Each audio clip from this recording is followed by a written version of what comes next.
वो एक खूबसूरत सुबह थी। हर तरफ परिंदों की आवाजें आ रही थीं। वो दोनों भाई सुबह सफर पर निकले थे कि रास्ते में शाम हुई तो उनकी गाड़ी जंगल से गुजर रही थी कि अचानक उनकी गाड़ी खराब हो गई।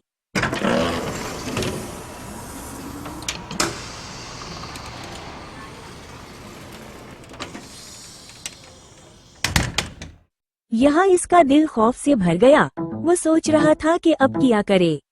एक देहाती वहाँ से गुजरा और इससे कहा कि भाई जल्द से जल्द निकल जाओ, ये रास्ता खतरनाक है। वो दोनों रात के अंधेरे में आहिस्ता आहिस्ता चल रहे थे।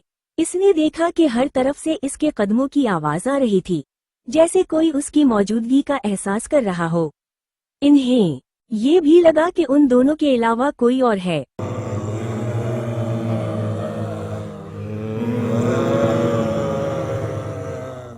जंगल में अचानक आग भड़क उठी। अचानक इन्हें दरख्त के पीछे एक साया नजर आया जिसकी दो चमकती सुर्ख आंखें इन्हें देख रही थीं। वो उनकी तरफ आ रहा था। वो एक खौफनाक चुड़ैल थी। वो दोनों डर गए। वो दोनों वहां से भागे और काफी देर जंगल में चलते रहे।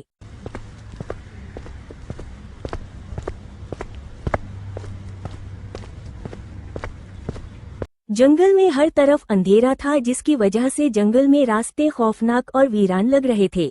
अब उनका खौफ मजीद बढ़ गया और सड़क के किनारे पुरानी खस्ताहाल इमारत भी खौफनाक मंजर पेश कर रही थी। चूंकि रात बहुत हो चुकी थी, वो नहीं जानते थे कि उनके साथ क्या होगा। अचानक इन्हें खौफनाक आवाजें सुनाई देने लगे। वो बहुत खौफजदा हो गए। फिर अचानक इन्होंने वहां पर औरत को आते देखा। वो चुड़ैल थी।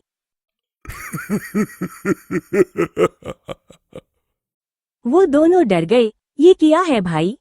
वहाँ हड्डियों के टुकड़े बिखरे हुए थे। लगता है इस चुड़ैल ने किसी को अपना शिकार बनाया है कि वो हमें भी न मारे। भाग जाओ।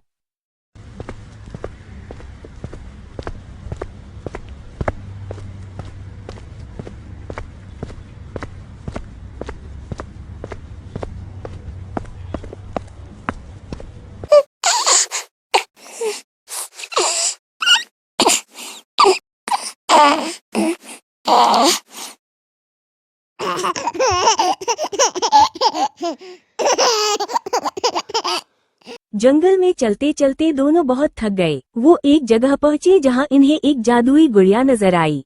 वहां दरख्त भी काटे गए। शायद दरख्तों में मखलूक थी। वो इमारतों में आबाद हो चुकी है, इसलिए अब वहां कोई इंसान नहीं रहता। इसे आराम की जरूरत थी और वो किसी ऐसी जगह की तलाश में था जहां वो रात गुजार सके।